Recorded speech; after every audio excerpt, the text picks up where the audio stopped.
परिचय भारत एक ऐसा देश जिसकी सभ्यता हजारों साल पुरानी है और जिसकी आर्थिक सोच भी उतनी ही गहरी। कृषि से लेकर उद्योग, व्यापार से लेकर सूचना प्रौद्योगिकी तक भारतीय अर्थव्यवस्था ने कई उतार चढ़ाव देखे हैं। प्राचीन भारत में अर्थव्यवस्था मुख्यतः कृषि, हस्तकला और समुद्री व्यापार पर आधारित थी। सोना, चांदी, मसाले, वस्त्र और शिल्प कला की वजह से भारत को सोन की चिड़िया कहा जाता था। लेकिन अंग्रेजों के शासनकाल में भारत की समृद्धि को गहरी चोट पहुंची। उद्योग धंधे नष्ट हुए और भारत एक उपनिवेशी अर्थव्यवस्था में बदल गया, जहां कच्चा माल बाहर जाता और महंगे सामान यहां बेचे जाते। 1946 में स्वतंत्रता प्राप्ति के बाद भारत ने योजनाबद्ध अर्थव्यवस्था की शुरुआत की। 5 वर्षीय योजनाएं, सार्वजनिक क्षेत्र के उपक्रम, बड़े बांध और कृषि सुधारों के माध्यम से आर्थिक विकास का रास्ता बनाया गया।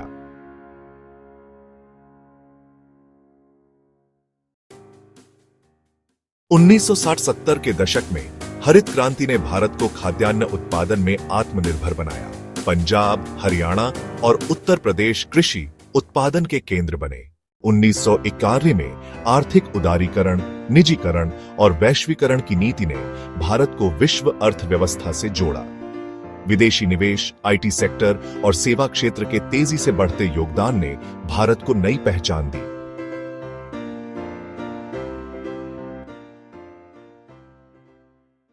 आज भारत विश्व की सबसे तेजी से बढ़ती अर्थव्यवस्थाओं में से एक है।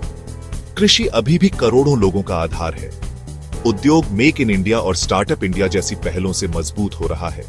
सेवा क्षेत्र, विशेषकर सूचना प्रौद्योगिकी और वित्तीय सेवाएं, भारत की जीडीपी का सबसे बड़ा हिस्सा है। डिजिटल इंडिया ने लेन देन और व्यापार को नई ऊंचाइयों तक पहुंचाया है। लेकिन चुनौतियां भी कम नहीं हैं। बेरोजगारी, ग्रामीण शहरी असमानता, गरीबी, जनसंख्या दबाव और पर्यावरणीय समस्याएं अब भी सामने हैं। भारत का लक्ष्य है कि वह $5 ट्रिलियन की अर्थव्यवस्था बने।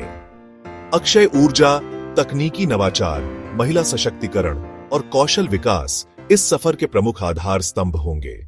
भारतीय अर्थव्यवस्था एक जीवंत गाथा है, जिसमें इतिहास की धरोहर, संघर्ष की कहानी और भविष्य की अपार संभावनाएं एक साथ समाई हैं।